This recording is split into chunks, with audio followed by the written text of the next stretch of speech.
part tout cela tout de suite pour Singapour, où nous attend Édouard Bouty, qui est fondateur et directeur exécutif de Reach 52. Vous voyez, on est vraiment internationaux aujourd'hui dans notre approche. Bonjour Édouard, alors question si traditionnelle, quelle heure est-il à Singapour en ce moment et quelle est la météo ?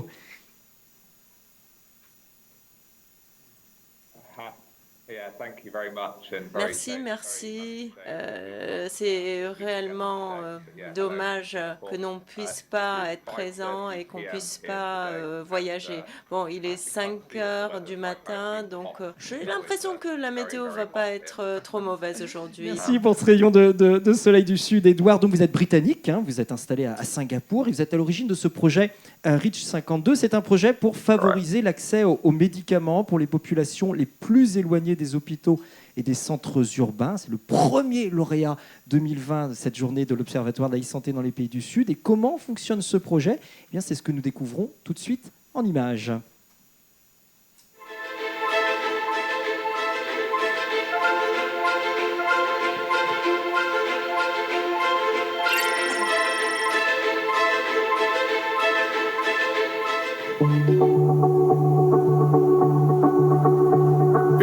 % of our world cannot access healthcare. That is 3.7 billion people that need access to essential healthcare.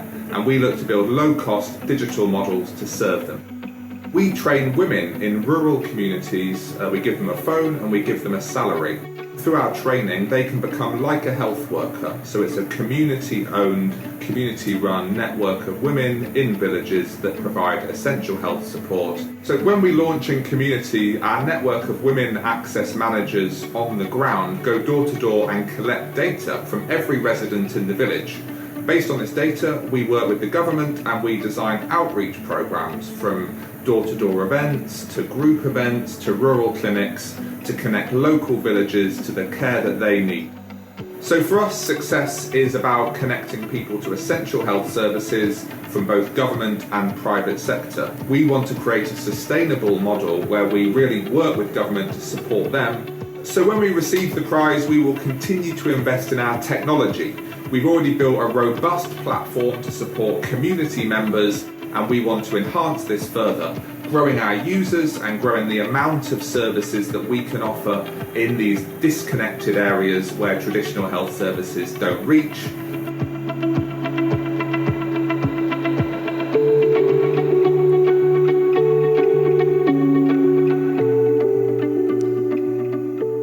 Voilà, Reach 52, premier lauréat qu'on peut applaudir de cet observatoire de la e-santé 2020, ici en direct de la Fondation Pierre Fabre à Lavore. Édouard Bouty, vous êtes toujours avec nous.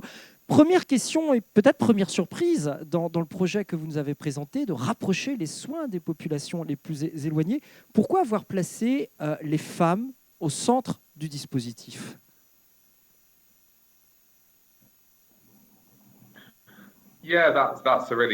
Oui, c'est une excellente question et merci de l'avoir posée.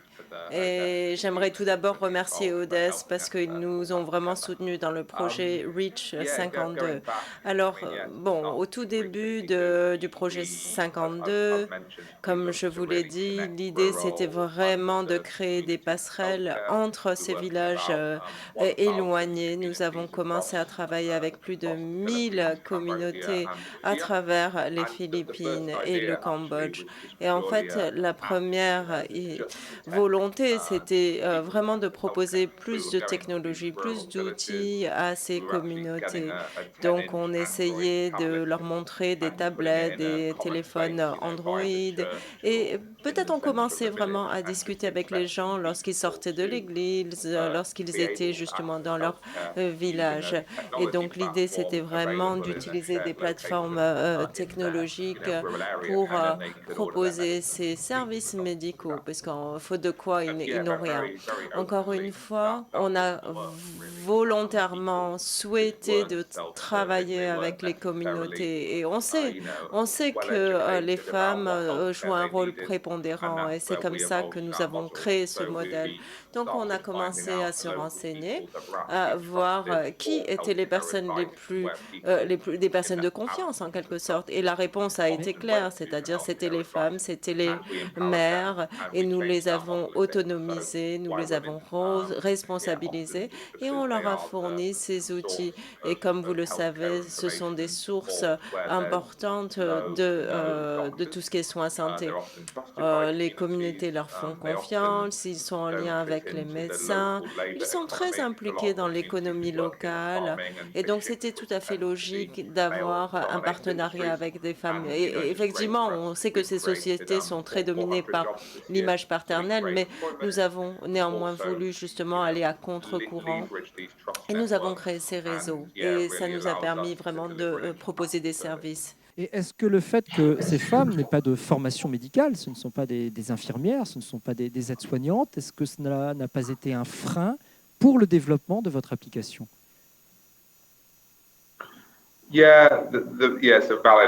Alors, effectivement, c'est une bonne question, c'est un bon point. L'idée, c'est pas de remplacer des médecins ou remplacer des infirmières ou alors les former en très peu de temps.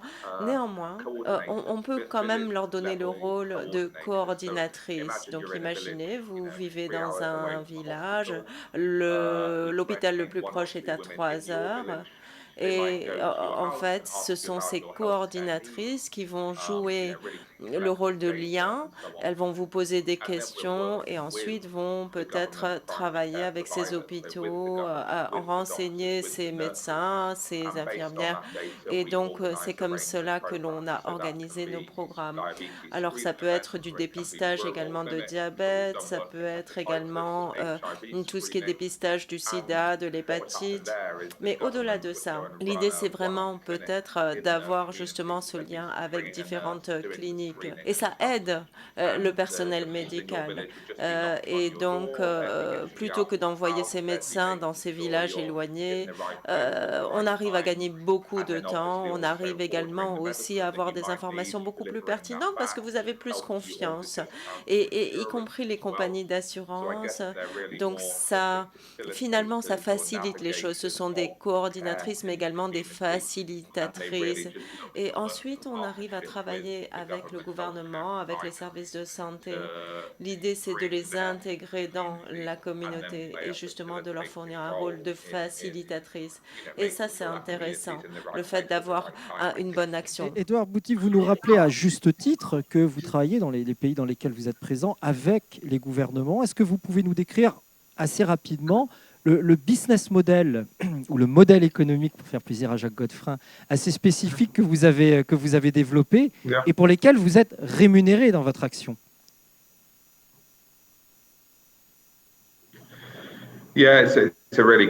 Oui, encore une fois, merci pour cette question tout à fait pertinente. En fait, on essaye d'avoir une transparence par rapport au financement, aux rémunérations. Donc oui, nous avons un partenariat à 100% avec les gouvernements. On travaille avec eux main dans la main. Et dès qu'il y a un service gouvernemental qui est disponible, on essaye de voir comment on arrive à l'intégrer.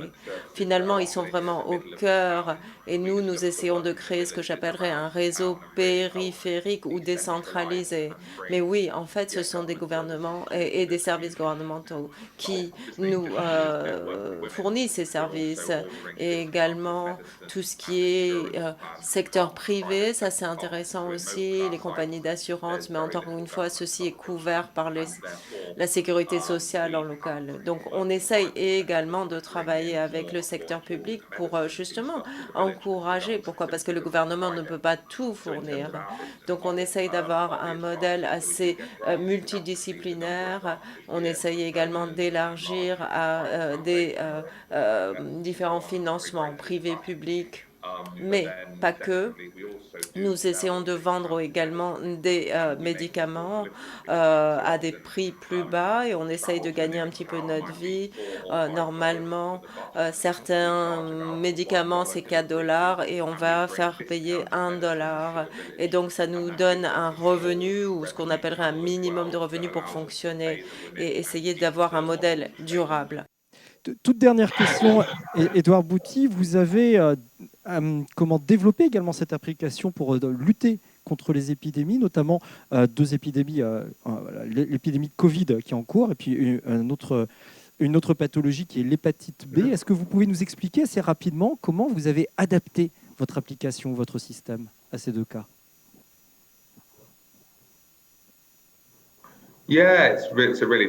Oui, si vous discutez et réfléchissez aux technologies, on arrive à avoir des données, des collectes de données, que ce soit pour telle ou telle maladie, l'hépatite, mais également essayer de travailler pour justement aider les campagnes de santé publique, mais également l'assurance, tout ce qui est médicaments, prescriptions, etc. L'idée, c'est vraiment de couvrir tout le parcours du patient. Nous utilisons également cette application pour les renouvellements d'ordonnances. Ça, c'est intéressant. Pourquoi? Notamment pendant les quarantaines, c'était difficile pour certaines populations de pouvoir obtenir leurs médicaments. Donc, en fait, finalement, c'est l'application qui va jouer ce rôle. Moi, je vais livrer et peut-être que le mois suivant, vous allez envoyer un SMS pour renouveler l'ordonnance. Donc, on va dire oui. Et c'est en quelque sorte un rappel. Et c'est moi qui suis un petit peu au milieu de ce processus. Donc, oui, par rapport au Covid, bien sûr, c'est une épidémie qui est très problématique. Nous avons même donné accès à des ONG à notre application. L'idée, c'est justement d'avoir et de donner accès à plus de services. Nous avons également beaucoup de messages par Facebook, par Messenger. On essaye de donner des informations sur les symptômes typiques du Covid. On a également utilisé Messenger et nous avons également placé des annonces qui étaient financées par Facebook. Donc, si vous êtes, par exemple, un peu inquiet par rapport au Covid, vous pouvez cliquer sur cette annonce sur Facebook. Mais encore une fois, c'est la technologie, c'est un chatbot qui vous répond. Et on vous donnait des conseils sur comment éviter d'attraper le Covid, quels étaient les gestes barrières, etc. Donc on arrive à avoir une action très efficace. Aujourd'hui, on a vu que plus d'1 million de personnes se sont connectées. Et ils utilisent également nos conseils. Donc l'idée, c'est vraiment d'aider à la fois les soignants, mais également les patients. Ils savent quoi faire, ils obtiennent des conseils à travers les réseaux sociaux. Bien évidemment, encore une fois, ce sont des communautés extrêmement éloignées, difficiles pour elles de se déplacer. Merci beaucoup Édouard pour ces éléments de précision. Et on voit à travers cette application aussi tous les enjeux qui ne sont plus simplement d'amener du soin aux populations, mais non, on a des enjeux derrière d'information de population, on en a largement parlé, de collecte de data par rapport à chaque individu, d'analyse de data. Et vous nous rajoutez en plus la brique dont on va beaucoup parler dans notre table ronde, qui est aussi la brique des réseaux sociaux. Est-ce que ce ne sont pas les GAFA, ne sont pas le meilleur moyen aussi d'aller au contact avec les populations derrière, puisque vous avez cité Facebook? On voit comment la complexité aujourd'hui de notre monde n'arrête pas d'augmenter. Merci beaucoup Édouard Bouty, qu'on peut applaudir, donc lauréat 2020 de cet observatoire de la e-santé dans les pays du Sud. Félicitations pour ce prix. Restez avec nous car je suis sûr qu'il y aura beaucoup de remarques et de questions sur Reach 52 tout à l'heure à vous poser. N'hésitez pas, on a déjà des choses qui nous arrivent. N'hésitez pas à poser vos remarques, vos questions. Allez, je dis un petit bonjour, plusieurs petits bonjours qui nous arrivent entre-temps de Bunchai, qu'on connaît bien ici, qui est notre correspondant à IN, donc le réseau e-santé sur l'Asie, qui nous adresse ses félicitations. Félicitations à tous les lauréats de cette année. Bonjour depuis la Thaïlande. Bonjour Bunchai qui nous écoute en Thaïlande. Jai également, Ganesh, qui est un autre correspondant d'AIN, le réseau asiatique de e-santé, qui nous fait un petit bonjour. Jai, il est en Inde de mémoire et qui nous adresse toutes ses félicitations pour cette journée. On va passer de l'Asie à l'Afrique, si les choses marchent bien, aller rencontrer le deuxième lauréat de cette journée. Et on part pour ça pour le Togo, à Lomé, où on doit retrouver Rodrigue Kafoui Kofi Akoli. Bonjour Rodrigue, est-ce que vous nous entendez depuis Lomé au Togo? Alors, allumez bien votre micro, nous on ne vous entend pas, voilà. On vous voit, mais on ne vous entend pas, Rodrigue.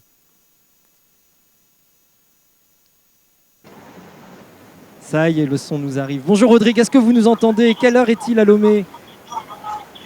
À Lomé, il est 9h43, je vous reçois 5 sur 5. Merci. Alors, est-ce qu'on a droit à un rayon de soleil? Est-ce que vous avez du soleil et de la chaleur au moins aujourd'hui à Lomé?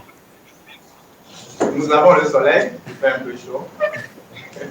Eh bien écoutez, on reçoit avec plaisir tous vos rayons de soleil. Vous êtes donc fondateur et directeur exécutif du e-Centre Convivial. C'est un service original de réponse aux jeunes principalement sur toutes les questions qui relèvent de la sexualité. Alors comment fonctionne ce e-Centre à Lomé? Eh bien on va le voir tout de suite en images.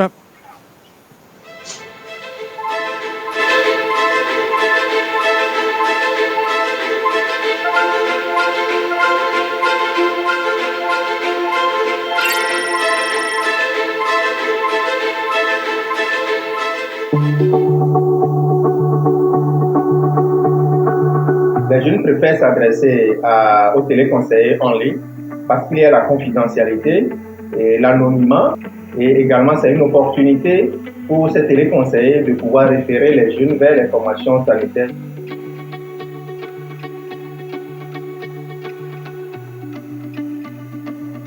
Les principales actions menées par e-Centre Convivial sont entre autres des stratégies avancées en milieu scolaire à travers la prise en charge gratuite des IST et la mise des jeunes filles sous méthode contraceptive. Le cap à passer concerne la mise à l'échelle de la plateforme e-Centre Convivial à travers l'implémentation des différentes technologies, l'augmentation du plateau technique des téléconseillers. Nous attendons de la Fondation Pierre Fabre son expertise en vue de doter e-Centre Convivial des ressources humaines capables de pouvoir assurer la tâche qui leur incombe.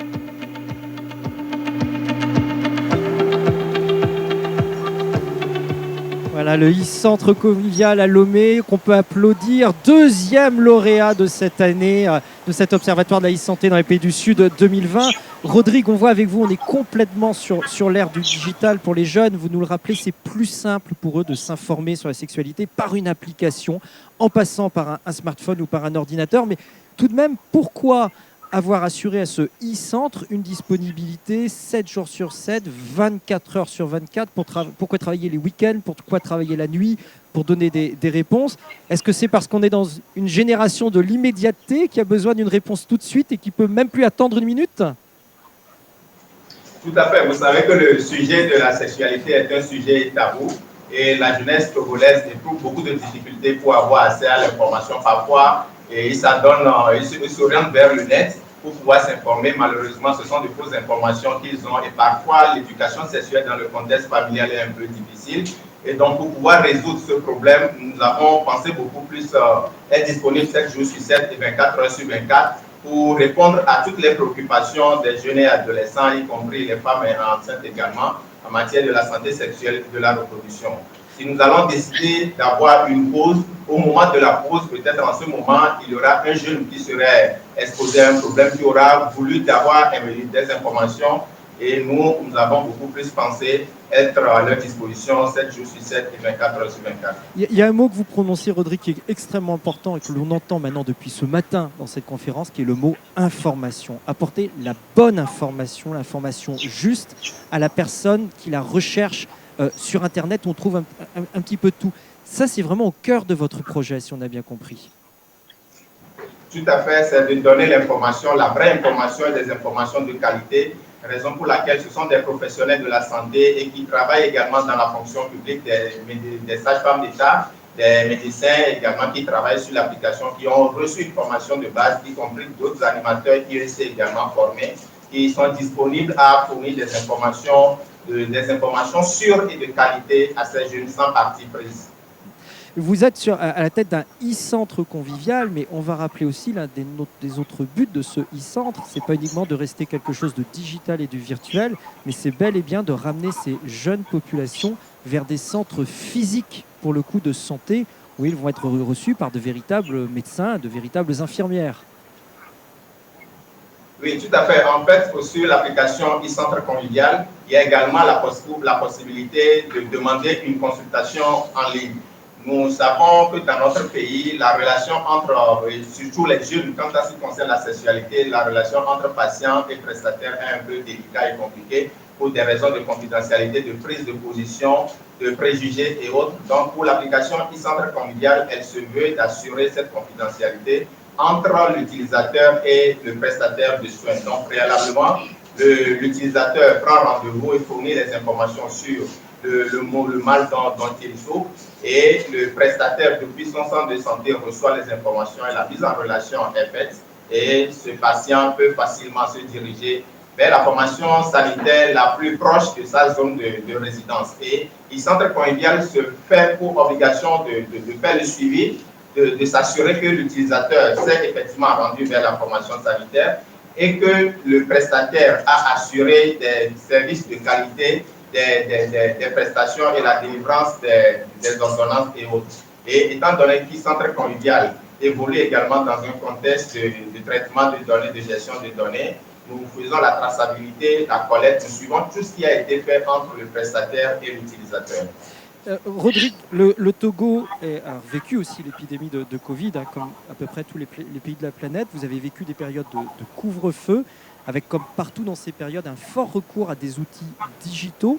Est-ce que ces périodes de couvre-feu et cette pandémie a eu des conséquences sur les questions qui étaient posées au e-centre convivial, ou sur la tonalité des messages, ou sur un besoin d'être rassuré? Est-ce que cela a changé les choses? Est-ce que votre outil s'est adapté?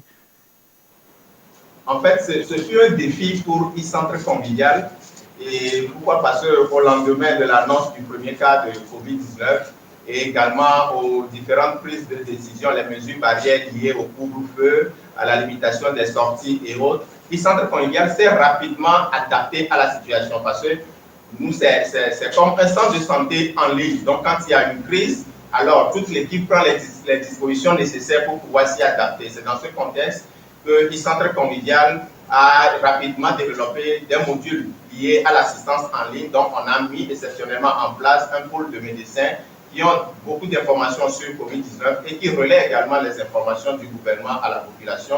Nous avons lancé le boosting de nos différentes plateformes de communication pour informer la population qu'en cas de besoin d'information, il faut juste se référer vers nous pour avoir les informations nécessaires. Et également, dans ce contexte, nous nous sommes adaptés à un télétravail, étant donné que c'est la technologie à laquelle nous sommes habitués. Et on n'avait pas senti en tant que tel des difficultés liées aux mesures barrières. Nous sommes repliés entre nous dans notre domicile. Donc, chaque téléconseil, chaque agent équipé en connexion et en tablette a pu offrir les services nécessaires à la population. Et là aussi, on voit comment les questions finalement au nord comme au sud, télétravail, adaptation ou autre, se posent aujourd'hui, c'est surprenant, exactement de la même manière. Très rapidement, Rodrigue, est-ce que ce modèle de e-centre convivial peut être facilement étendu? Est-ce qu'il est réplicable ou est-ce qu'il a des particularités culturelles très fortes? Je n'ai pas bien compris la question, s'il vous plaît. Oui, le modèle que vous avez développé de e-centre convivial, est-ce que c'est un modèle aujourd'hui que l'on peut étendre très facilement à d'autres pays? Tout à fait. Nous avons fait beaucoup d'études de terrain. Nous avons analysé la situation sociale et socio-culturelle pour voir dans quelle mesure, quels services nous pouvons facilement approcher vers la population.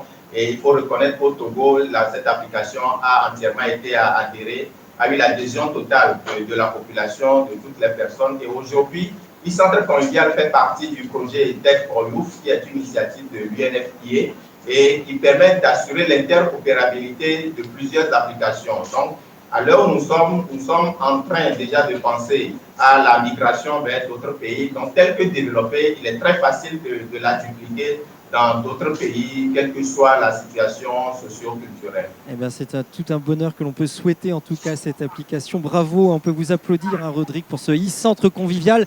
Une réponse jeune 24 heures sur 24, 7 jours sur 7. Et il y a déjà beaucoup de questions qui arrivent de nos internautes qui nous reçoivent. Et puis je suppose que le micro va circuler ici pour poser les questions dans la salle sur nos 2 premiers lauréats. Première question pour Edouard, s'il est toujours avec nous depuis Singapour. Est-ce que cette application, nous demande quelqu'un d'anonyme, est-ce que cette application couvre aussi la santé maternelle et infantile? C'est Véronique, pardon, qui nous pose cette question. Pour Edouard, s'il nous entend. Alors, effectivement, on essaye vraiment de se concentrer sur 2-3 domaines.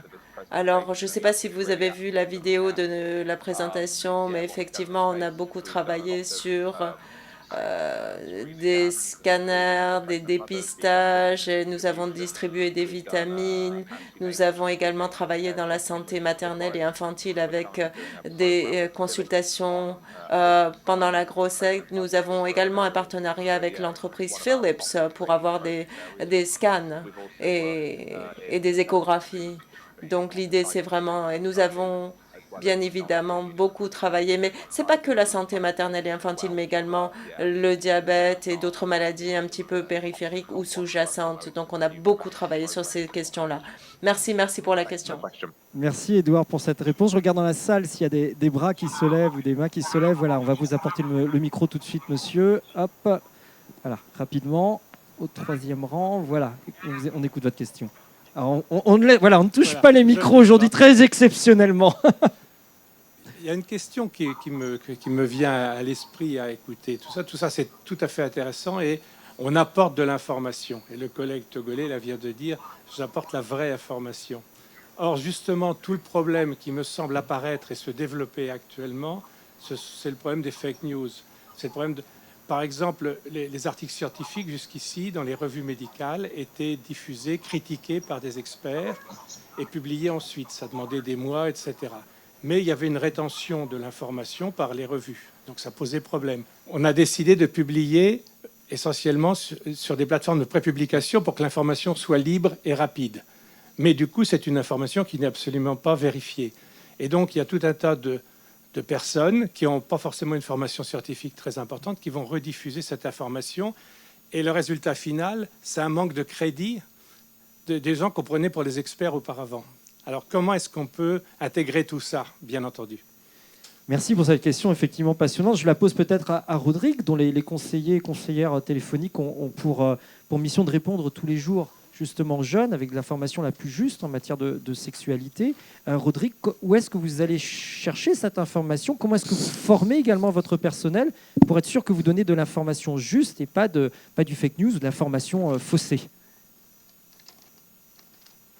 Il y a un partenariat étroit avec le gouvernement, notamment le ministère de la Santé, et qui fournit des informations à tout le personnel. Donc, les informations, nous n'allons pas sur les réseaux sociaux pour chercher des informations, mais nous approchons directement et spécialement également de la coordination de lutte contre la ripose qui a été mise en place au Togo par décret présidentiel. Donc, e-Centre Convivial est arrivé à rentrer en contact avec les personnes ressources de cette coordination, notamment la cellule communication, qui fournit des informations sur des informations à jour à tout le personnel de la plateforme e-Centre Convivial. Et comme je l'avais souligné au départ, ce sont des médecins, des sages-femmes, donc une équipe de professionnels de la santé qui a été rapidement mise en place, formée sur l'identification d'abord des fake news et comment fournir des vraies informations à la population. Donc parfois, les internautes se réfèrent à e-Centre Convivial pour vérifier des informations qui circulent sur la toile et c'est en ce moment l'opportunité pour eux de savoir si c'est une vraie information ou pas.